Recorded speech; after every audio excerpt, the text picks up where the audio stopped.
ॐ सदाशिवसमारम्भां शङ्कराचार्यमध्यमाम् अस्मदाचार्यपर्यन्तां वन्दे गुरुपरम्पराम्। श्रुतिस्मृतिपुराणानाम् आलयं करुणालयं नमामि भगवत्पादं शङ्करं लोकशङ्करं। शङ्करं शङ्कराचार्यं केशवं बादरायणं सूत्रभाष्यकृतौ वन्दे भगवन्तौ पुनः पुनः।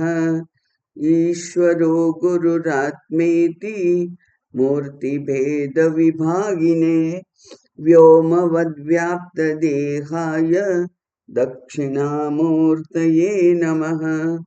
ॐ नमः प्रणवार्थाय शुद्धज्ञानैकमूर्तये निर्मलाय प्रशान्ताय दक्षिणामूर्तये नमः।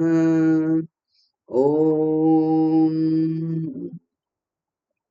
दयाकरं दयाकारं दान्तं धर्मप्रवर्तकं प्रणमामि दयानन्दं मदाचार्यवरं परम्।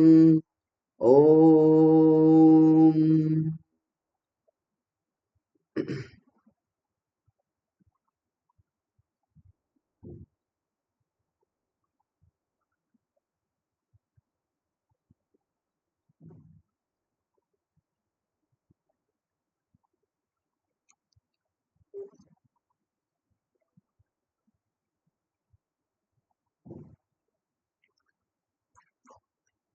भज गोविन्दं भज गोविन्दं गोविन्दं भज मूढमते। भज गोविन्दं भज गोविन्दं गोविन्दं भज मूढमते। सम्प्राप्ते सन्निहिते काले नहि नहि रक्षति डुक्रुन्कर्णे। भज गोविन्दं भज गोविन्दं भज गोविन्दं मूढमते। यावत् पवनो निवसति देहे तावत् पृच्छति कुशलं गेहे। गतवति वायौ देहापाये भार्या बिभ्यति तस्मिन् काये। भज गोविन्दं भज गोविन्दं गोविन्दं भज मूढमते। જ્યાં સુધી આ શરીરમાં પ્રાણ છે, આ શરીર કોઈક ના કામનું છે એવું લાગે ત્યાં સુધી જ એની કિંમત છે. બાકી પ્રાણ જાય એટલે પત્ની પુત્ર પૌત્રો કોઈ પણ હોય એને હવે આ શરીરની જરૂર નથી. કારણ કે શરીર ખરેખર ભગવાને રચના જ એવી કરી કે પ્રાણથી જ આ શરીર ઉપયોગી રહી શકે અને નહીં તો તરત જ સડવા માંડે. તો એ જેને કહેવાય કે એમાં ડિટીરિયોરેશન થાય, એનું જે કન્સ્ટ્રક્શન છે એ કન્સ્ટ્રક્શનમાં જ્યાં પણ તકલીફ ઊભી થાય જ્યારે પણ, ત્યારે પછી એની કિંમત રહેતી નથી. હવે આગળ જોઈએ તો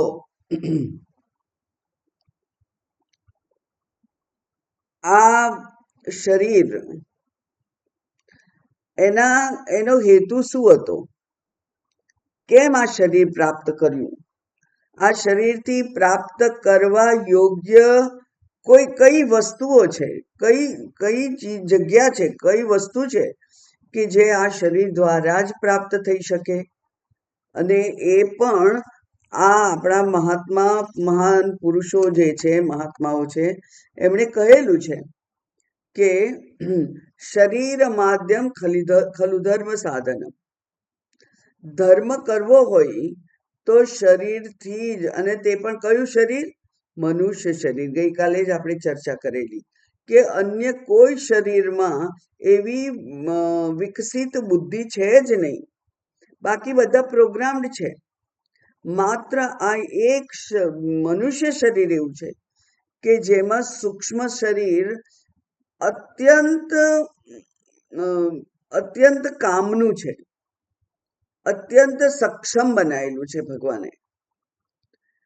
એ સૂક્ષ્મ શરીર દ્વારા, એ બુદ્ધિ દ્વારા, એ સુસંસ્કૃત મન દ્વારા જ વ્યક્તિ એ પોતાને એક સાધક તરીકે યોગ્ય સાધના પથ ઉપર ચલાવવા માટે એને સક્ષમ બનાવી શકે, એવી એનામાં શક્તિ છે. માત્ર શ્રેયસ નહીં, પ્રેયસ માટે પણ, શ્રેયસ હોય કે પ્રેયસ હોય, પણ જ્યાં પણ વિકાસ કરવાનો છે તે વિકાસ માત્ર શરીર, આ મનુષ્ય શરીરમાં જ શક્ય છે. એટલે મહાત્માઓએ કહેલું છે, એને આપણે થોડુંક વાગોળીએ તો ખબર પડે કે સાપ જે ઝેરી છે એ કરડે અને એ બીજા પશુનું કે વ્યક્તિનું મૃત્યુ થાય તો સાપને કોઈ દોષ થતો નથી. અને ગાય, જે ગાયના દૂધથી શિવલિંગ ઉપર આપણે અભિષેક કરીએ તો એ ગાયને કોઈ પુણ્ય થતું નથી, કારણ કે એમનામાં કર્તવ્ય બુદ્ધિ નથી.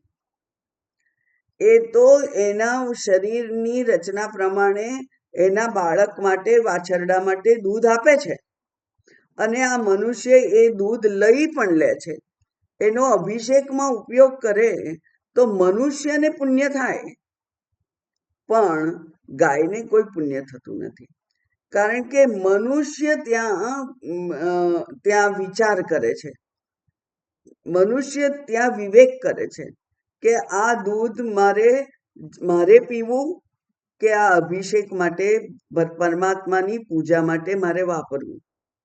મારામાંથી થોડું ઓછું કરીને પણ હું પરમાત્મા માટે વાપરું. આ કોઈ પણ વિચાર એ કરવાને માટે શક્તિમાન છે માત્ર આ મનુષ્ય શરીર, મનુષ્ય મન, મનુષ્યની બુદ્ધિ. અને એટલે જ શંકરાચાર્ય ભગવાને પણ કહ્યું કે ત્રયમેવૈત દુર્લભમ મનુષ્યત્વ, મુમુક્ષુત્વ, મહાપુરુષ સંશય. મહાપુરુષ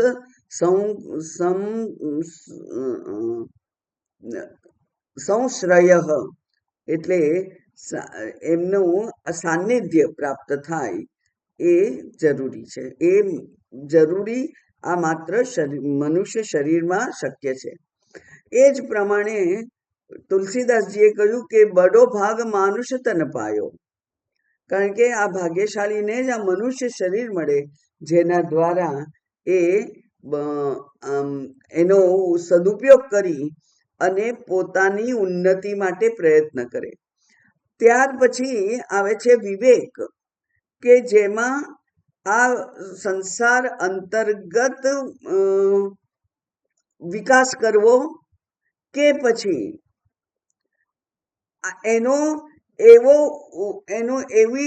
એવો વિકાસ કરવો કે ફરી આ જે જન્મ મરણનું બંધન છે એમાંથી જ મુક્તિ થઈ જાય. ભવબંધન છે, ભવસાગર જે છે એ ભવસાગર તરી જવાય એ રીતે પ્રયત્ન કરવો, એ પછી બાકીનું ત્યાર પછીનો વિવેક છે. એમ ધર્મ માર્ગે પ્રયત્ન કરવો અથવા તો ધર્મ જિજ્ઞાસા કહ્યું, અને ત્યાર પછી કહ્યું કે થોડીક ધર્મ દ્વારા સાત્વિકતા આવે, ધર્મ દ્વારા જે વિચાર સામર્થ્ય આવે, એ વિચાર સામર્થ્ય વડે એણે વિવેક વૈરાગ્ય પ્રાપ્ત કરી, અધિકારીત્વ પ્રાપ્ત કરી અને પછી બ્રહ્મ જિજ્ઞાસા અથવા તો બ્રહ્મ જિજ્ઞાસા એમ કહ્યું. અને બ્રહ્મની જિજ્ઞાસા થાય ત્યાર પછી એ જ ગુરુના માર્ગદર્શન હેઠળ શાસ્ત્રના અનુશાસન હેઠળ વિચાર કરી એ વિચાર પદ્ધતિથી પોતાની મનને બુદ્ધિને સુસંસ્કૃત કરી અને વ્યક્તિ અહમ બ્રહ્મ સુધી પહોંચી શકે. અને એ અહમ બ્રહ્માસ્મી એ જ મુક્તિ છે અને એના એ જ આ ભવસાગરને તરી ગયા એવું એનું એક સામર્થ્ય છે. તો બ્રહ્મ જિજ્ઞાસા કરી અને બ્રહ્મ જ્ઞાન પ્રાપ્તિ કરવાની છે. એ બ્રહ્મ જ્ઞાન પ્રાપ્તિ વડે આ ભવસાગરને તરી જઈ શકાય. પણ મનુષ્ય શરીર મળ્યું હોવા છતાં પણ આપણે કેટલા બધા બેધ્યાન છીએ એના માટે. એવું આપણે પેલા શિવ અપરાધ ક્ષમાપના સ્તોત્રમાં જોયેલું કે બાળક જ્યારે ગર્ભમાં આવે છે, જીવ જ્યારે ગર્ભમાં આવે અને ત્યારે જ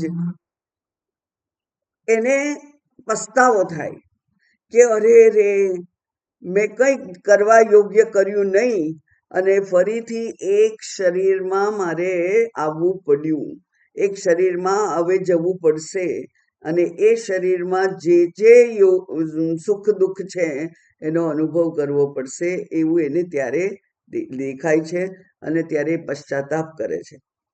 તો એ શિવ અપરાધ ક્ષમાપના સ્તોત્ર આપણે જોયેલું કે આદવ કર્મ પ્રસંગાત, પહેલા જે કર્મ મેં કર્યા અને એ કર્મથી મને શું મળ્યું? તો એ કહે છે કે મને આ ગર્ભવાસ મળ્યો.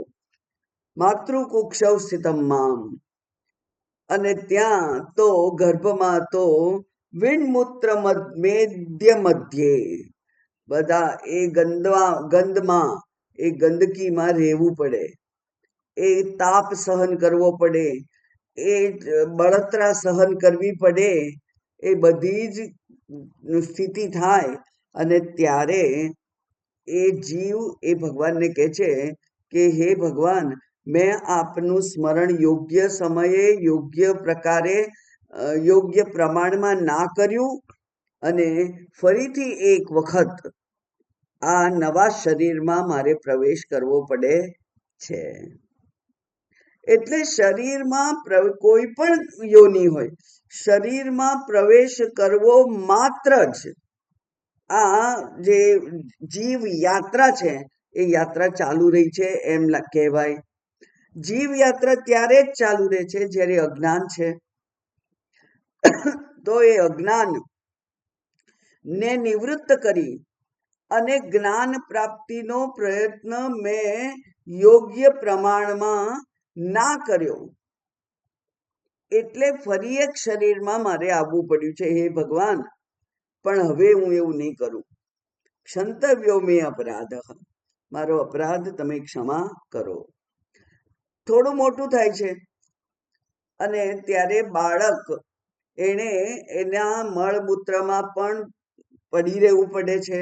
જ્યાં સુધી માં એનું ધ્યાન ના જાય ત્યાં સુધી કીડી મકોડા મચ્છર એના ઉપદ્રવથી એનો પરિતાપ થાય છે, બધું સહન કરવું પડે છે.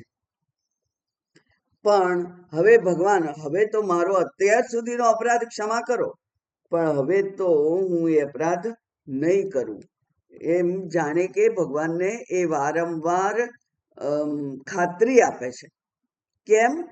કારણ કે એને પસ્તાવો થાય છે કે અરે રે કેવી ભૂલ કરી, મેં કેટલી મોટી ભૂલ કરી કે બીજા આ 60, 70, 80, 90 વર્ષ જેટલું પ્રારબ્ધ મળ્યું હોય એટલા વર્ષ પાછું એક શરીરમાં સુખ દુઃખ સહન કરતા રહેવાનું. એમાં પણ જો પ્રમાદ થઈ જાય તો વળી એક નવું શરીર, ત્યાં ફરી પ્રમાદ થઈ જાય તો ફરી એક નવું શરીર. આ શરીરોની પરંપરા ચાલુ જ રહે. માટે હે ભગવાન, જીવ કહે છે કે હવે હું એવી ભૂલ નહીં કરું, પણ એની ભૂલ થતી જ રહે છે. એનાથી થોડો મોટો થયો અને એ વાત હવે અહીંયા કરે છે. આ અહીંયા પણ ભજગોવિંદમમાં પણ શંકરાચાર્યજી એ જ વાત કરે છે. બાલસ્તાવત ક્રીડાસક્ત તરુણસ્તાવત તરુણીસક્ત. તરુણી રક્ત પણ છે, રક્ત છે, કદાચ વધારે યોગ્ય પાઠભેદ હોઈ શકે. બાલસ્તાવત ક્રીડાસક્ત તરુણસ્તાવત તરુણીરક્ત વૃદ્ધસ્તાવત ચિંતાસક્ત પરે બ્રહ્મણી કોપી ન સક્ત. ભજ ગોવિંદમ ભજ ગોવિંદમ. બાલસ્તાવત ક્રીડાસક્ત, ત્યાં પણ કહ્યું છે કે હું બાળક હતો ત્યારે શું થયું, તો કે છે યૌવનસ્થો વિષધર વિષય વિષધરૈ,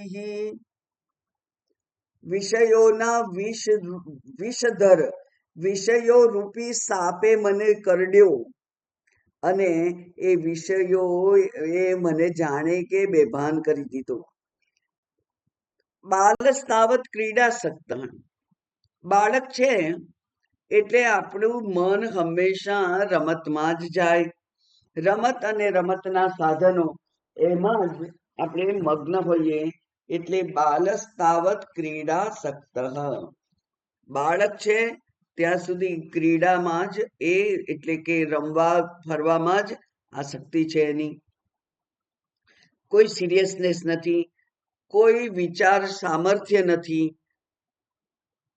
એટલે દરેક નવું શરીર આવું જ હોય. તમે વિચાર કરીએ કે આપણે પણ બાળપણમાં જે પણ કંઈ કર્યું હોય એની મૂર્ખામી ઉપર આપણને અત્યારે હસવું આવે, પણ ફરીથી જો મનુષ્ય શરીર મળે તો પાછું બાળપણ કેવું હોય? એવું જ હોય. એવું જ એ જ રમત ગમતમાં, મિત્ર મંડળમાં અને ફરવા મજા કરવા ખાવા પીવામાં મસ્ત એવું જ હોય. એટલે ત્યારે તો વિચારની કોઈ શક્યતા છે જ નહીં. બાલસ્તાવત ક્રીડાસક્ત. થોડોક મોટો થાય અને જેને એડોલસન્સ કહેવાય છે, જ્યારે સ્ત્રી પુરુષના લક્ષણો એના હોર્મોન્સ ઊભા થાય ત્યારે પછી એ પરસ્પર આકર્ષણ છે, એ આકર્ષણ સહજ છે. સ્ત્રી પુરુષનું પરસ્પર આકર્ષણ સહજ છે અને એ હોર્મોન્સના કારણે, હવે એ પણ પરમાત્માની જ કૃતિ છે, એમનું જ આ કાર્ય છે, પણ આપણે એના આસક્ત થઈ જઈએ છીએ. એમાં પછી વિવેક બુદ્ધિ રહેતી નથી, ત્યાં કોઈ વિચારશીલતા રહેતી નથી. એટલે તરુણસ્તાવત તરુણી રક્ત. રક્ત, રક્ત એટલે રાગ, રાગાત્મકમ, રાગ, આકર્ષણ. તો યુવાનીમાં બસ ફરવાનું આકર્ષણ, પરસ્પર સ્નેહનું આકર્ષણ, એ એક જ થાય છે. ત્યાર પછી પ્રૌઢ અવસ્થા થાય. તો ગૃહસ્થ આશ્રમમાં પ્રૌઢ અવસ્થા જે છે એ તો અતિશય જવાબદારી વાળું કામ છે. અને એ તમે બધાએ અનુભવ્યું હશે કે લગ્ન થાય અને પછી તરત બાળકો, અને પછી એક બાળક, બે બાળક, ત્રણ બાળક બાળક હોય એટલે એ માતાનું કાર્ય અતિશય વધી જાય. એ પણ સહજ આકર્ષણ ભગવાને બનાવેલું છે, વાત્સલ્ય. તો એ વાત્સલ્યના અંચળા હેઠળ દરેકે દરેક માતા પિતા જાણે કે પોતાના ગૃહસ્થાશ્રમમાં ખોવાઈ જાય છે. એમને ત્યારે પોતે પોતાનું સુખ અને બાળકોના સુખ સગવડ સિવાય બીજી કોઈ બાબત આકર્ષી શકતી નથી. Priority of life becomes that. અને એ શાસ્ત્રએ એને પણ વેલિડેટ કર્યું છે. એને પણ કહ્યું છે કર્તવ્ય કર્મ. ધન્ય ગૃહસ્થાશ્રમ કહ્યું છે કે ધર્મના માર્ગે ચાલી અને તમે જે પરસ્પર આકર્ષણને વશ થઈ ગયા અને ગૃહસ્થાશ્રમમાં પગ માંડ્યો એટલે ત્યાર પછી એકબીજાને વફાદાર રહેવાનું કર્તવ્ય, બાળકો થાય તો બાળકોના યોગ્ય ઉછેર માટેના કર્તવ્ય, બાળકોના યોગ્ય શિક્ષણ માટેના કર્તવ્ય, બાળકોના યોગ્ય સંસ્કાર વગેરે સિંચનના જે કર્તવ્ય છે તે, એમની યોગ્ય જગ્યાએ નોકરી વગેરે એટલે કે એમનું યોગ્ય વ્યવહાર, વ્યાવસાયિક કારકિર્દી એમની યોગ્ય થાય એનો માટે પણ તમારું પ્રયત્ન.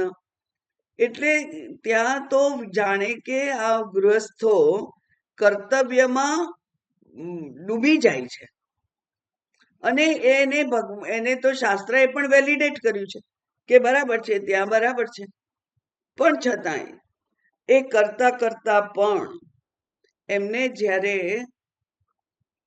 આ પોતાના શરીરને પ્રાપ્ત કરવા માટેનું ધ્યેય ચૂકાઈ જાય ત્યારે તકલીફ થાય છે. એવું એટલા માટે થાય કે આ બહિર્મુખી ઇન્દ્રિયો મળેલી છે, એ બહિર્મુખી ઇન્દ્રિયો પોતપોતાના વિષયો તરફ આકર્ષિત કરે છે મનને, મન લોભાઈ જાય છે એટલે કે ભોગમાં જ એ ભટકી જાય છે અને ભોગમાં ભટકેલું જે મન છે એને પછી આ તત્વના વિચાર કરવાનું સામર્થ્ય રહેતું નથી.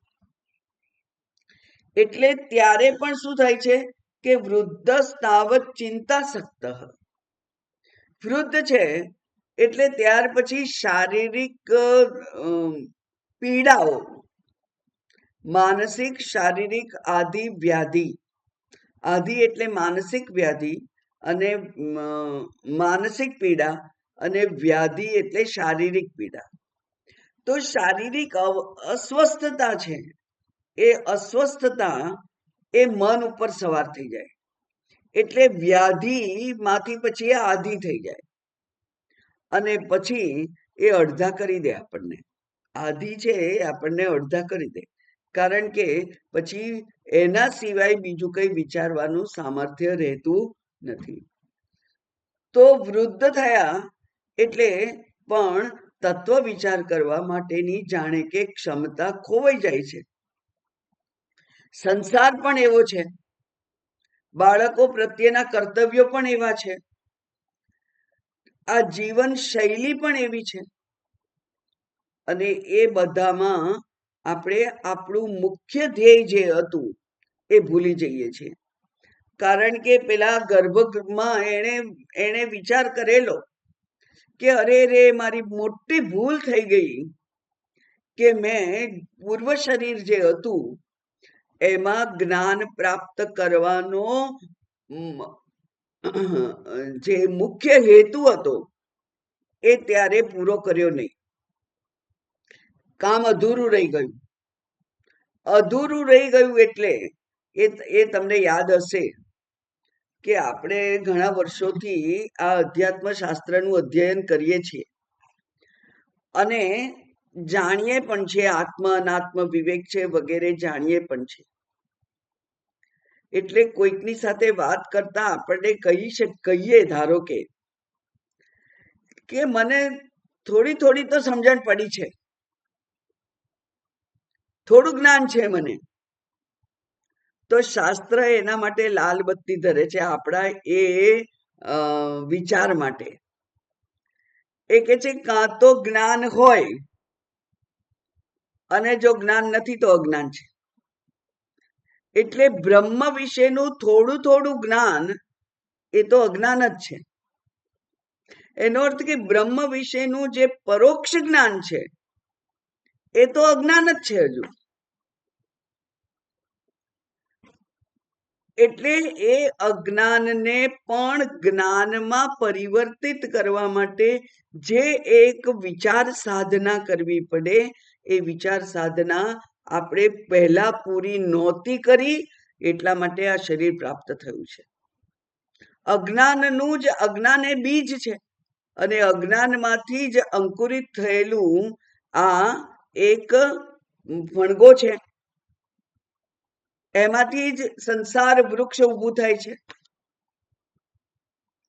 માટે ભગવાને 15મા અધ્યાયમાં કહેવું પડ્યું સંસાર વૃક્ષનું વર્ણન કરીને કે અસંગ શસ્ત્રેણ દૃઢેન ચિત્વા, તમે એને મૂળને જ કાપી નાખો. અસંગ, એક અસંગતા એ જ એક માત્ર શસ્ત્ર છે. શેની સાથે અસંગ? સમગ્ર અનાત્મ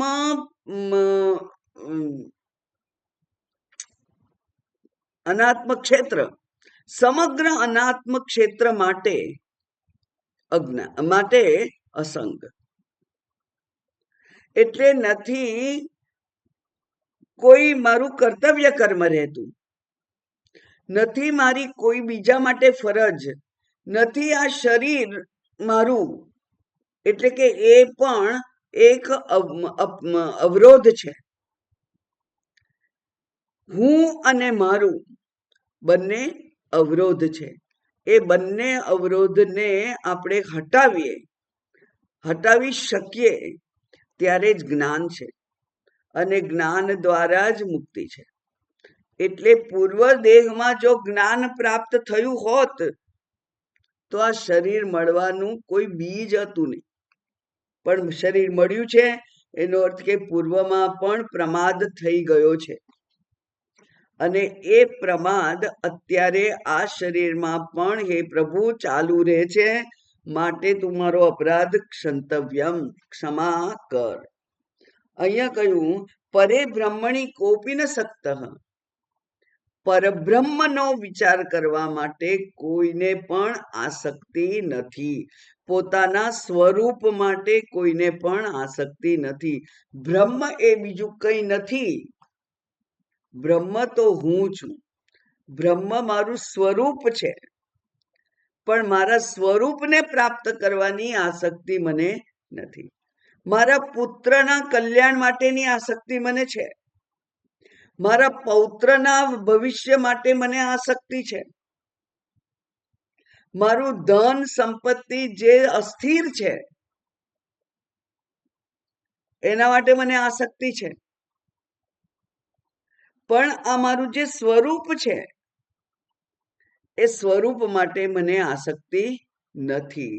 જો આસક્તિ હોય તો એને પ્રાપ્ત કરવાનું આપણે કદી ચૂકીએ જ નહીં. શાસ્ત્ર આપણને વારંવાર ટકોરે છે.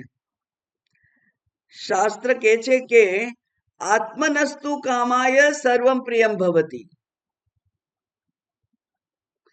આત્મા જ સૌથી પ્રિય છે, પણ એ સૌથી પ્રિય આત્માને આપણે ભૂલી જઈએ છીએ, અને મારો પુત્ર, મારો પૌત્ર, મારું ઘર, મારી સંપત્તિ, મારી બેંક બેલેન્સ, મારું માન, મારી કીર્તિ, મારો યશ, મારી ડિગ્રી, મારી પદવી, આ બધામાં જ ખોવાઈ જઈએ છીએ આપણે. પરે બ્રહ્મણી કોપી ન સક્ત, પરબ્રહ્મ જે મારું સ્વરૂપ છે એ સ્વરૂપમાં, સ્વરૂપ પ્રાપ્તિમાં કોઈને પણ રસ રહ્યો નથી, રસ નથી. કારણ કે અતિ દૂરે, અતિ પાસે છતાં આગે, અભાગીને નથી દિસતો. હું સ્વરૂપ છે, પણ સ્વરૂપનું ઉદ્ઘાટન ત્યારે જ થાય છે જ્યારે યમે વૈશ વૃણુતે તેન લભ્ય તસ્યૈષ આત્મા વિવૃણુતે તનુન સ્વામ. આત્માનું વર્ણન નથી કરતા આપણે, ભૂલ થઈ જાય છે. એટલે આત્મ પ્રાપ્તિ માટેના જે કોઈ ઉપાયો કરવા પડે એ ઉપાયો કરવા માટે આ હું અને મારું, અહમ અને મમ, એ બંને બહુ જ મોટા અવરોધ છે. અવરોધને જ્યાં સુધી પાર ના કરીએ ત્યાં સુધી ધ્યેયની પ્રાપ્તિ થતી નથી. નદી એનું ધ્યેય છે, સાગરને એને મળવું છે, પોતાના સ્વરૂપને એને પાછું પ્રાપ્ત કરવું છે. સ્વરૂપથી વિખૂટી પડી ગઈ છે, એ પ્રાપ્ત કરવું છે એને. તો રસ્તામાં ગમે તેવા મોટા પર્વત આવે છે, એ પોતાનો રસ્તો બદલીને પણ મોટા મોટા જે શિલાઓ છે એ શિલાઓને કૂદી કૂદી અને એ પોતાનું જે મુસાફરી છે એ યોગ્ય દિશામાં, સરોવરની દિશામાં, સમુદ્રની દિશામાં જ ચાલુ રાખે છે. જગ્યા વેણ બદલીને પણ પાછી એ પોતાના રસ્તા પર જ જાય કે જ્યાંથી સમુદ્રની સાથે એનું મિલન થાય, સ્વરૂપ પ્રાપ્તિ થાય. ભગવાને આપણને ત્યાં ભગવદ્ ગીતામાં એક શબ્દ જે અવિસ્મરણીય બની જવો જોઈએ આપણા માટે, એ શબ્દ છે કે હે અર્જુન, બીજા બધા જેને કહ્યું છે શ્રોતસ્ય સ શ્રુતસ્ય ચ, એમ કહ્યું. એટલે શ્રુતિમાં કહેલા સગવડ ઉપાયો, સુખ અને સગવડ પ્રાપ્ત કરવા માટેના જે ઉપાયો શ્રુતિમાં કહ્યા છે તે શ્રુતસ્ય, અને શ્રોતવ્ય, અને જે બીજા મહાત્માઓ પાસેથી બીજા બધા અનુભવો, બધા જે અભિપ્રાયો આપણે સાંભળ્યા છે તે, એ બધા ભૂલી જાઓ. એમાં ખોવાઈ ના જઈશ અર્જુન, એમાં તું ના ખોવાઈશ. શ્રુતસ્ય સ શ્રોતવ્યસ્ય, એમાંથી તું મુક્ત થઈ. કારણ કે બહુ શાખા અનંતાશ્ચ, વેદની તો કેવી છે, બહુ શાખાઓ છે, અનંત છે. માટે વ્યવસાયાત્મિકા બુદ્ધિ, નિશ્ચયાત્મિકા બુદ્ધિ. એટલે હવે આ એક ઉપાય કરી લઉં, બસ પછી ઉપાય નહીં કરું. એક ઉપાય સુખ સલામતી માટે કરી લઉં, પછી નહીં કરું, એમ નહીં. એ તો અનંત છે. માટે આત્મવિચાર, વ્યવસાયાત્મિકા બુદ્ધિ, નિશ્ચયાત્મિકા બુદ્ધિ. નિશ્ચય કયો? અહમ બ્રહ્મ, એ નિશ્ચય છે. એ અહમ બ્રહ્મ નિશ્ચય વાળી જે બુદ્ધિ છે, એ બુદ્ધિથી જ જ્ઞાન પ્રાપ્ત થાય, અને જ્ઞાનથી જ મોક્ષ પ્રાપ્ત થાય. એટલે પહેલા તો જ્ઞાન યોગ્યતા માટે જે કરવું પડે એ માર્ગદર્શિત જે રસ્તો છે એના પર ચાલવું જોઈએ. અનુશાસન છે શાસ્ત્રનું, એ અનુશાસનથી આપણે ગુરુના માર્ગદર્શન હેઠળ આપણા ધ્યેયના દિશામાં યોગ્ય પ્રયત્ન કરીએ તો જ આ આત્મપ્રાપ્તિ થાય. પણ ભગવાન શંકરાચાર્યજી જાણે કે બહુ નિસહાય બની ગયા. આપણને બધાને જોઈ અને એમને એક દુઃખ થયું કે અરે રે, આ બાળકો હોય ત્યારે રમ્યા કરે, તરુણ હોય ત્યારે આ પોતાના જીવન સાથીમાં ખોવાઈ જાય, એના પછી કુટુંબ થાય, કુટુંબમાં ખોવાઈ જાય, એના પછી પ્રૌઢ થાય, એ કુટુંબને વ્યવસ્થિત કરવામાં જ રોકાયેલો રહે. વૃદ્ધ થાય ત્યારે એનું શરીર એને સાથ ના આપે, શારીરિક પીડાઓ ઊભી થાય, અને સ્વસ્થ શરીરમાં જ સ્વસ્થ મન હોય. તો શરીરની સ્વસ્થતા જેવી રીતે જ્યારે જોખમાય છે, ત્યારે મનની સ્વસ્થતા પણ જોખમાઈ જાય છે. Healthy mind in A healthy body. એટલે શરીરને સ્વસ્થ રાખવા, શરીર જ્યારે સ્વસ્થ હોય ત્યારે સ્વસ્થ મનનો યોગ્ય દિશામાં પ્રવાસ કરવા માટે ઉપયોગ કરી લેવો જોઈએ. પણ એ નથી કરતા, એટલે અહીંયા ભૂલી ગયા. અને છેલ્લે કે છે કે પરે બ્રહ્મણી કોપીના રક્ત. એટલે આપણે પ્રાયોરિટી ઓફ લાઈફ એ બહુ જરૂરી છે. પ્રાથમિકતા કોને આપવી? એટલા જ માટે આપણે વારંવાર વિચાર કરીએ છીએ કે આ બ્રહ્મ વિદ્યા જે છે એ બ્રહ્મ વિદ્યાનો અભ્યાસ ક્યારેય નબળો ના પડી જાય, ક્યારેય છૂટી ના જાય, એનો સતત પ્રયત્ન કરીએ. અને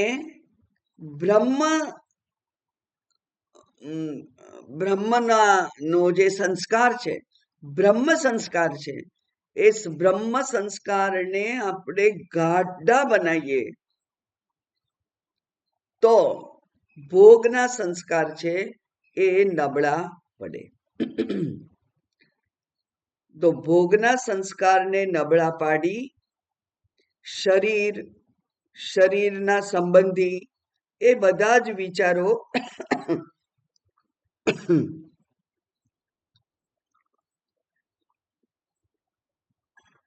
એને હાંસિયામાં ધકેલી દેવાના છે. શરીર બહુ જરૂરી છે, મન એકમાત્ર સાધન છે. મને એવા મનુષ્યાણામ પણ કારણમ બંધ મોક્ષયો. એ મન આપણને બંધન તરફ ના દોરી જાય, પણ મોક્ષ તરફ દોરી જવા માટે સશક્ત બને. સતત એને શક્તિ આપણે આપીએ. પોષણયુક્ત વિચારો, જેમ આપણે પોષણયુક્ત ખોરાક લઈએ છીએ શરીરને સ્વસ્થ રાખવા, એમ પોષણયુક્ત એવા વિચારો છે, એનાથી મન હંમેશા તરબતર રહે. તો એ વિચાર જે છે એ જ ભવિષ્યમાં ફળીભૂત થવા માટે એનામાં સામર્થ્ય હશે. એવું સામર્થ્ય વાળું મન એ આપણને પ્રાપ્ત થાય એવો પ્રયત્ન આપણે આ શરીરમાં કરીએ. માટે શંકરાચાર્યજી કહે છે કે પરે બ્રહ્મણી કોપી ન રક્ત, પણ આપણે એવું ના કરીએ. બરાબર? અને એટલે કે એવું ના કરવા માટે શું કરવું પડશે? એ નહીં કરવા માટે શું કરવું પડશે? તો એ કે છે કે ત્યાં કહ્યું કે આ જીવનની જે વાસ્તવિકતા છે એનો વિચાર કરીએ, જે વારંવાર કરેલો છે, પણ જેમાં આપણે ડૂબી જઈએ છીએ અસહાય થઈને, એ જગ્યાને આપણે બરાબર ઓળખી લઈએ. જેમ પેલો તરવૈયો હોય એ ઓળખી લે કે આ જગ્યાએ વમળ છે, તો એ જગ્યાને છોડી દે અને બાકીની જગ્યામાંથી તરી અને પાર ઉતરે, વમળમાં ના ફસાય. એ જ સાચો તરવૈયો છે. ખાલી હાથ પગ હલાવે એટલે તરવૈયો ના બની જાય. ત્યાં એને બુદ્ધિ વાપરવી પડે કે આ જગ્યા વમળવાળી છે, ત્યાં આપણી સલામતી, પાર થવા માટેની શક્તિ કદાચ જોખમાય પણ ખરી, એટલે ત્યાં ના જાય. એમ આપણે પણ ક્યાં ખોવાઈ ગયા છીએ. એટલે આગળ કે છે કે વાસ્તવિકતાનો વિચાર કરો. કાતે કાંતા કસ્તે પુત્રઃ સંસારોયમતીવ વિચિત્રઃ કસ્ય ત્વં કઃ કુત આયાતઃ તત્વં ચિંતય યદિદં ભ્રાંતઃ ભજ ગોવિંદમ.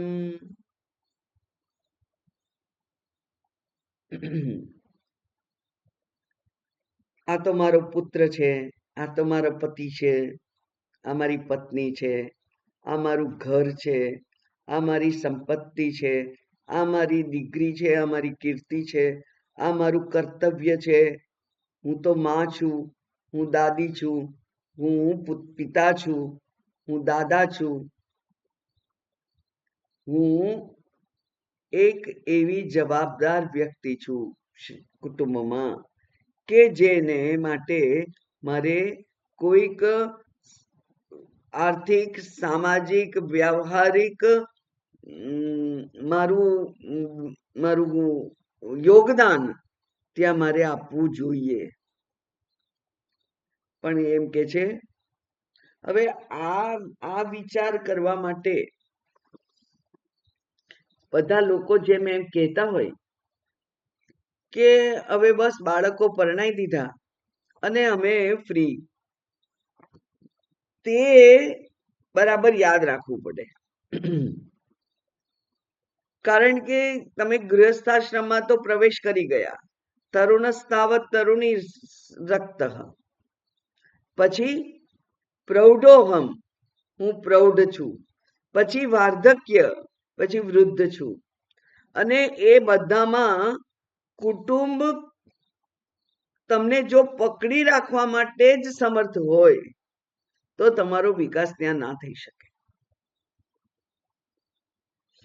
એટલા માટે વાસ્તવિકતાનો યોગ્ય સમયે વિચાર કરો. યોગ્ય સમય હું એટલા માટે કહું છું કે જ્યારે શરીર તંદુરસ્ત હોય, મન તંદુરસ્ત હોય, ત્યારે જ તંદુરસ્ત વિચાર કરી શકાય. ખાડો ખોદેલો છે આગળ ઘરમાં અને કૂદી પડવાનું આપણું સામર્થ્ય છે તો જ કૂદકો મરાય છે. પેલા દયાનંદ સ્વામીજી કહેતા હતા કે મેરી ગો રાઉન્ડ, પેલું ચક્ર હે ને, મેળો હોય ત્યારે એક પેલું મોટું ચક્ર તો હોય જ સ્ટાન્ડર્ડ, બધાને એમાં બેસવાનું ગમે જ, આનંદ આવે. પણ એ મેરી ગો રાઉન્ડ નથી, એ સોરો ગો રાઉન્ડ છે. એ તમે ગોળ ગોળ ગોળ ગોળ ફર્યા જ કરો અને મોટર બગડી જાય, ગોળ ગોળ ફર્યા જ કરે, એને બ્રેક બગડી જાય તો શું કરવાનું? સ્વામીજી કહે છે કે એ તો ફરવાનું જ છે. કેમ ફરવાનું છે? કારણ કે એને બંધ કરવાની ચાવી ભગવાને મનુષ્યને આપી નથી, પોતાની પાસે રાખેલી છે. જ્યારે પ્રલય કરવો હોય ત્યારે કરે, બાકી તો એ ગોળ ગોળ ફર્યા જ કરવાનું છે. એક શરીરથી બીજું શરીર, બીજા શરીરથી ત્રીજું શરીર, ચોથું, પાંચમું, અનંત ચાલવાનું છે. તો કૂદી પડવાનું સામર્થ્ય જોઈએ. નિશ્ચયાત્મિકા બુદ્ધિથી હું અહીંયાથી કૂદકો મારી દઈશ, ભલે હાથ પગ તૂટી જાય, પણ હું કૂદકો મારીશ અને આ ચક્રમાંથી છૂટી જઈશ એવું નક્કી કરી અને કૂદકો મારો તો જ આ ચક્રમાંથી બહાર નીકળી શકાય એમ છે. બીજો કોઈ રસ્તો જ નથી. એટલા માટે આ સત્યનો વિચાર કરવાનો છે. જે આપણે જીવી રહ્યા છીએ એ સત્ય છે કે જેનું શાસ્ત્ર વર્ણન કરે છે એ સત્ય છે, એ વિચારવું પડે. અને એટલે કે છે કાતે કાંતા, કોણ તારી પત્ની છે? એટલે લોકો તરત જ કે લગ્ન કર્યા છે, વચન આપેલા છે, 7 જન્મ સાથ નિભાવવાના વચન આપેલા છે, બધું કે પણ 7 જન્મ સાથે નિભાવવાના વચન આપ્યા હોય તો ઘરમાં આગ લાગે ત્યારે 2 જણ ભેટીને જ બહાર દોડી જજો, નહીં તો નહીં. એવું થતું નથી. આત્મનસ્તુ કામાય સર્વમ પ્રિયમ ભવતી. પહેલા મારો જીવ બચવો જોઈએ, હે ને? કટોકટીમાં આવું જ થાય. એટલે કટોકટીને કેટલી સરસ વર્ણન કર્યું છે શાસ્ત્રએ, કે જ્યાં સુધી પતિ મને અનુકૂળ છે ત્યાં સુધી જ મને એનો માટે આકર્ષણ છે. જ્યાં સુધી પુત્ર અનુશાસનમાં છે, મને પ્રેમ કરે છે, ત્યાં સુધી મને પુત્ર માટે આકર્ષણ છે. એટલે કે મને મારા સુખ માટેની સૌથી મોટામાં મોટી ઈચ્છા છે, એનાથી મોટી કોઈ ઈચ્છા નથી. દરેક જીવ પોતાના સુખની ઈચ્છા માત્ર કરે છે, અને એને અનુકૂળ જે હોય તે બધું સારું, અને એને પ્રતિકૂળ જે બધું હોય એ બધું નકામું, એ બધું એનો ત્યાગ કરવા યોગ્ય. એવું જ આ માણસ માને છે, પણ પોતે સ્વીકારતો નથી. શાસ્ત્ર સ્વીકારે ત્યારે જો બહુ સારી એવી આપણી સમજ શક્તિ સ્થિર હોય તો આપણે આમ ડોકું હલાવીએ, નહીં તો એમ કહેવાય કે ના ના, એમ કઈ થોડું પતિને છોડી દેવાય, એવું તો ના કરાય. એમ કઈ દીકરાને થોડો રસ્તા પર મૂકી દેવાય, એવું ના કરાય. ત્યાં પછી એની વ્યવહારિકતાને જ ચોંટી રહીએ છીએ આપણે. વાસ્તવિકતાનો વિચાર કરો. કોઈ કોઈનું નથી રે, કોઈ કોઈનું નથી રે કહેવાનું નહીં, માત્ર ભજનમાં એની સત્યતા જાણવાની છે. કાદેશ કાંત કસ્તે પુત્ર, કયા જન્મની પત્ની મળવા આવી છે, કયા જન્મનો પુત્ર મળવા આવ્યો છે, એવું પેલા સંન્યાસીએ પૂછ્યું હતું. એ હાસ્યાસ્પદ નથી, એ જ સત્ય છે. અને એ પત્ની પુત્ર પતિ એકબીજાના કુટુંબને તમે વળગી જ રહેશો, મારા પરિવારનું જ કલ્યાણ થાય, હે પ્રભુ, તો આ જન્મ મરણના બંધનમાંથી છૂટાશે નહીં, ત્યાંથી કૂદવું જ પડશે. અયમ સંસાર અતીવ વિચિત્ર. આ સંસાર તો અતિ વિચિત્ર છે. એમાં એ સંસારમાં માત્ર ડૂબવાનું એક જ ઓપ્શન છે, તરવાનું ઓપ્શન જ નથી. ત્યાં તરી જ ના શકાય, ડૂબકા ખાવાના છે. અને જેટલું સામર્થ્ય હોય એટલા ડૂબકા ખાવાના, અને નહીં તો કોઈક યોગ્ય વ્યક્તિ મળી જાય સાંભળવા વાળું, એટલે દુઃખ રડવાનું. બસ એટલું જ આવડે આપણને. સંસારને તરી જાઓ, અમે કહીએ સંસારને તરી જાઓ, છોડી દો, એ બધા નથી કામના, મૂકી દો, અહીંયા આવી જાઓ, આશ્રમમાં આવી જાઓ. ના ના કે ના ભાઈ,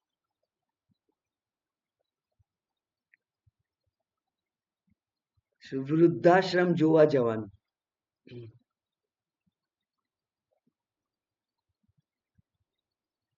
અનાથાલય જોવા જવાનું, ત્યારે ખબર પડે કે આ જેને ઇમોશનલ બોન્ડ કહે છે, જેને સોશિયલ બોન્ડ કહે છે, એ સોશિયલ બોન્ડ એ ખરેખર સારા છે, સાચા છે કે નહીં, એ જોવાનું.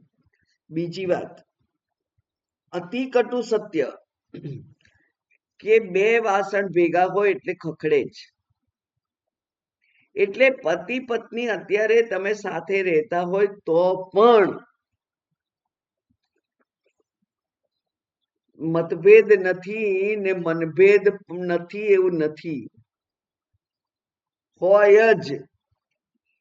તમાચો મારીને ગાલ લાલ રાખીએ કે વ્યવહારમાં કેવું દેખાય, એટલે બે સાથે રહેવાનું. એક છત નીચે બે ઇન્ડિવિજ્યુઅલ પોતપોતાની જીવન જીવતા હોય છે, બંને જણ કોમ્પ્રોમાઇઝ કરતું હોય છે. આ જીવનની હકીકત છે. પણ તમારી પાસે જો શાસ્ત્ર ને બતાવેલો એક ઓપ્શન છે કે સાધના એકલા જ થાય, બે જણથી સાથે સાધના ના થાય, સાધના એકલા જ થાય. અને એટલે વિચાર કરો કે કસ ત્વમ, હું કોણ છું? હું આ સંસાર, આ કુટુંબ એનું એક મણકો છું કે હું આ ચૈતન્ય આત્મા છું? કોણ છું હું? કસ્તે કોહમ, હું કોણ? તો હું તો ચૈતન્ય આત્મા છું. અને આત્માને કોઈ બંધન નથી, આત્માનું કોઈ સગું નથી. આત્મા બે છે જ નહીં, તો સંબંધ ક્યાંથી હોય? એટલે હું તો એ ચૈતન્ય તત્વ છું. કસ્ય ત્વમ, તું કોનો છે? કહ ત્વમ, તું કોણ છે? કુતઃ આયાતઃ, ક્યાંથી આવ્યો છું? ક્યાં જવાનો છું? આ સમગ્ર જે ડિઝાઇન છે એમાં મારું સ્થાન ક્યાં છે? આ બધો વિચાર કરવાનો છે. એટલા માટે તો વિચારશીલ એવી બુદ્ધિ મળેલી છે. અને એટલે કહ્યું કે તત્વમ ચિંતય, તમે તત્વનું ચિંતન કરો. આ જે સામાજિક છે વ્યવહારો, એ તો બંધન છે. ભવબંધન કયું છે શાસ્ત્ર એ પણ, અને બંધન જ અનુભવાય છે. આપણે માનીએ જાહેરમાં એનો સ્વીકાર કરીએ કે ના કરીએ, પણ આ વ્યવહાર તો બંધન જ છે. એ બંધનમાંથી છૂટવાનું જ્યારે અતિશય તીવ્ર ઈચ્છા થાય, એટલા માટે તીવ્ર મુમુક્ષા એ સૌથી મોટું એક પરિબળ છે જે તમને આત્મવિચાર તરફ દોરી જાય. તીવ્ર મુમુક્ષા, આ બંધનમાંથી હું ક્યારે છૂટું, એવી જે ઈચ્છા થાય એ. પણ પહેલા તો બંધનનો અનુભવ થવો જોઈએ. આ બંધન રૂપ છે એમ લાગવું જોઈએ. અને વ્યવહારિકતાને તો તમારે વિસારે પાડવી જ પડશે. વ્યવહારિકતાને વળગી રહી અને આત્મપ્રાપ્તિ નહીં થાય.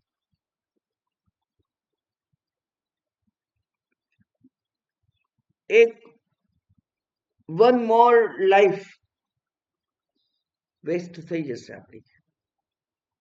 જો ના જાગ્યા તો એક વધારાની જે તક મળી છે આ જન્મે, આ શરીરમાં, એ જતી રહેશે. ફરી આ તક ક્યારે મળશે કોને ખબર?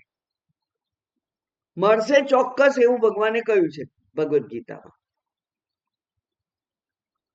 પણ જેટલી તીવ્રતા હશે એટલા અંતરાય ઓછા હશે. તીવ્રતા કેવી રીતે જાણી શકાય? ત્યાં ભગવાને કહ્યું છે કે જીવનું પ્રારબ્ધ તો હશે, કર્મ તો હશે, પણ કર્મની સાથે અંતિમ મતિ તેવી ગતિ. એટલે અંતિમ મતિ માટે જો મને આત્મપ્રાપ્તિની જ ઈચ્છા છે, એ જો અંતિમ ઈચ્છા હોય, અત્યંત પ્રબળ એવી ઈચ્છા હોય, તો અંતે પણ પરમાત્માનું નામ એવી રીતે યાદ આવશે કે હે ભગવાન, તું મને આ બંધનમાંથી મુક્ત કરજે. તો આ શરીરમાં અથવા આના પછીના શરીરમાં આત્મપ્રાપ્તિ થઈ શકે. એટલે જે રોલ પ્લેઇંગ છે એને આપણે રોલ પ્લેના રીતે જ લઈએ. World is a stage and we are all actors and actresses. આ નાટક છે. નાટકમાં અમુક ભાગ મને ભજવવાનો મળ્યો છે, જેને આપણે કર્તવ્ય કર્મ કહીએ છીએ. એ કરતા કરતા વિચાર કરવાનો છે કે આ તો નાટક માત્ર છે અને હું તો કોઈની સાથે કોઈ રીતે જોડાયેલો નથી. કોઈને પણ ના ખુશ કરવા, કોઈ પણ ના ખુશ થાય એવું નહીં ચાલે મારે. તો એ જીવન જીવાશે? You cannot please everybody. If you please yourself, you are going to annoy others. બીજાઓને you are going to wrong others. બીજાઓને તમારે અન્યાય કરવો જ પડશે, તો જ તમે તમારી જાતને ખુશ કરી શકો. નહીં તો બધાના મન પ્રમાણે તમારે ચાલવું પડશે. દિશાઓ બધી જાત જાતની થઈ જશે. 5 વિષયો છે, 5 બાજુ મન ભટકી જશે. કુટુંબના 5 સભ્યો છે, એ 5 સભ્યો જુદી જુદી દિશામાં ખેંચે તો આ આત્મપ્રાપ્તિ કેવી રીતે થાય? એટલે આ જીવનની વાસ્તવિકતા જે છે એને રોલ પ્લે છે એવી રીતે સમજવી પડે. રોલ પ્લે કરો, સારી રીતે કરો, કર્તવ્ય કર્મ છે, પણ બોટમ લાઈન શું હોય? બોટમ લાઈન એવી જ હોય કે હું કોઈનો નથી ને કોઈ મારું નથી. હું તો આ ચૈતન્ય તત્વ છું જે અસંગ છે. એટલે સંગનો માત્ર દેખાવ કરવાનો, નાટક કરવાનું. સંગનું માત્ર નાટક, દેખાવ, અને અસંગતાથી જીવવું, એ જ તત્વમ ચિંતય વારંવારમ.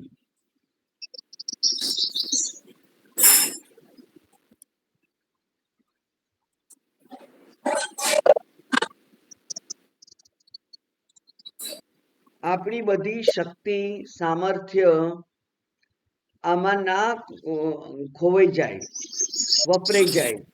આ વ્યવહારને પકડી રાખવામાં જ આપણું સામર્થ્ય ના વપરાઈ જાય, એનો આપણે હંમેશા પ્રયત્ન કરવો જ પડશે. નહીં તો બધું તમારું સામર્થ્ય ત્યાં જ થઈ જાય. વિચાર શક્તિ ક્યાં રહે? આત્મવિચાર કરવાનો મોકો ક્યાં રહે પછી? એટલે આત્મવિચાર કરવા માટે પલાઠી વાળીને બેસવું ના પડે. દયાનંદ સ્વામીજીને ઉદાહરણ યાદ હશે તમને, કે એમ કે પેલા યુવાન અને યુવતીના એંગેજમેન્ટ થયા છે. હવે એ બંનેને એકબીજાના જ વિચાર આયા કરે સતત. તો એના માટે પલાઠી વાળીને બેસવું ના પડે કે જરા મારી પ્રિયતમાને યાદ કરી લઉં પછી કામ કરું છું, એવું ના હોય. કઈ પણ કામ કરતા કરતા, કોઈ પણ પ્રવૃત્તિમાં સંલગ્ન હોય ત્યારે પણ એને the undercurrent is always of that. એક જ તાર સતત ચાલુ રહે, એને યાદ ના કરવો પડે. એમ મારે મારા સ્વરૂપને યાદ કરવા માટે કોઈ ધ્યાન સાધના કરવાની જરૂર નથી, પણ રોલ પ્લે કરતા કરતા સતત યાદ રાખો કે આ તો નાટક માત્ર છે અને હું તો અસંગ છું. અસંગોહમ, અસંગોહમ, એ સતત યાદ રાખો.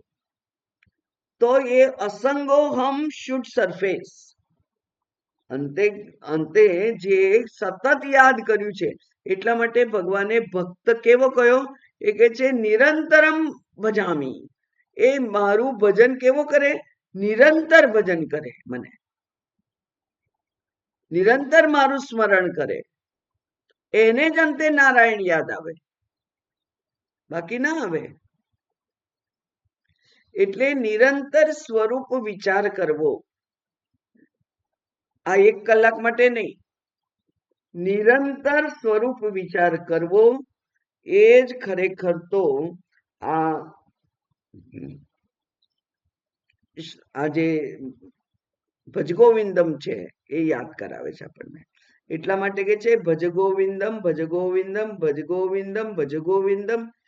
આત્મવિચાર, આત્મવિચાર, આત્મવિચાર, આત્મવિચાર. સૂતા, જાગતા, ઉઠતા, બેસતા, વાત કરતા, વ્યવહાર કરતા, આત્મવિચાર કરવા યોગ્ય છે. એ મિકેનિકલી થઈ જશે. અને બાકી હું તો અસંગ છું, અહમ અસંગ બ્રહ્મ. તો એ જે વિચાર છે એ જ આપણા જીવનનું ધ્યેય બની રહે એ પ્રમાણેનું વ્યવહાર કરવો જોઈએ. હવે પછીનો જે શ્લોક છે એ બહુ પ્રખ્યાત છે અને એ આપણા જીવનનું ધ્યેય છે. એની વાત આપણે કાલે કરીશું. ઓમ પૂર્ણમદ પૂર્ણમિદમ પૂર્ણાત પૂર્ણમુદચ્યતે પૂર્ણસ્ય પૂર્ણમાદાય પૂર્ણમેવાવશિષ્યતે. ઓમ શાંતિ શાંતિ શાંતિ. હરિ ઓમ. શ્રી ગુરુભ્યો નમઃ. હરિ ઓમ.